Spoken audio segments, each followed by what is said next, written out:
ഈ ക്വസ്റ്റ്യൻ നോക്കാം. Evaluate P of A union B if 2 times P of A equal to P of B equal to 5/13 and P of A given B equal to 2/5. ഇതെങ്ങനെ ചെയ്യും? P of A union B ആണ് കാണേണ്ടത്. P of A union ബിയുടെ formula അറിയാമോ? P of A union ബിയുടെ formula എന്ന് പറഞ്ഞാൽ P of A plus P of B minus P of A intersection B ആണ്. പി ഓഫ് എയും പി ഓഫ് ബിയും നമുക്കറിയാം. എന്താണ് പി ഓഫ് എ? ഇതിവിടെ ഇരിക്കട്ടെ. പി ഓഫ് എ എന്താണ്? പി ഓഫ് എ ഇവിടെ നോക്ക്. 2 times P of A equal to 5/13 എന്നല്ലേ? ആ 2 അങ്ങോട്ട് കൊണ്ടുപോകുകയാണെന്നുണ്ടെങ്കിലോ P of A will B 5/26 വരും. അത് ഞാൻ പറഞ്ഞതിൻ്റെ ആവശ്യം പോലും ഇല്ലല്ലോ. 2 അങ്ങോട്ട് പോകും, അത് 1/2 ആവുമല്ലോ. P of A equal to 5/26. P of B എന്താണ്? പി ഓഫ് ബി എന്ന് പറഞ്ഞു കഴിഞ്ഞാൽ 5/13. ഇവിടെ പി ഓഫ് എ അറിയാം, പി ഓഫ് ബി അറിയാം. P of A intersection B എന്താണെന്ന് അറിയില്ല. ശരിയാണോ? അപ്പോൾ അത് കണ്ടാലല്ലേ നമുക്ക് ഇത് കാണാൻ പറ്റുള്ളൂ. P of A intersection B കാണാനായിട്ട് ഇവിടെ P of A given B തന്നിട്ടുണ്ട് ക്വസ്റ്റ്യനിൽ. അവിടുന്ന് തുടങ്ങാം.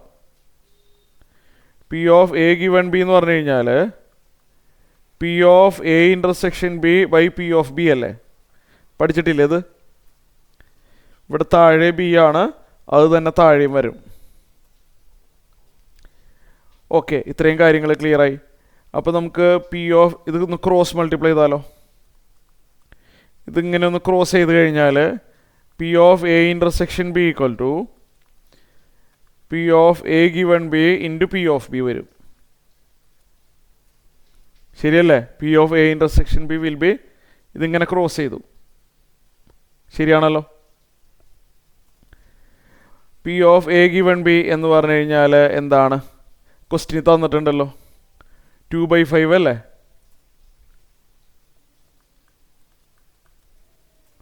പി ഓഫ് ബി എന്താണെന്ന് നോക്കിയേ, 5/30.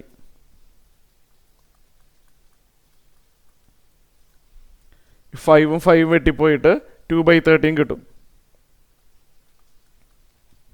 അപ്പോൾ P of A intersection B ready ആയിട്ടുണ്ട്. ഇനി നമുക്ക് ഇക്വേഷൻ 1 നോക്കാം. P of A union B ആണ് വേണ്ടത്. പി ഓഫ് എ അറിയാം, പി ഓഫ് ബി അറിയാം, P of A intersection B അറിയാം. So P of A union B is equal to P of എയുടെ സ്ഥാനത്ത് 5/26,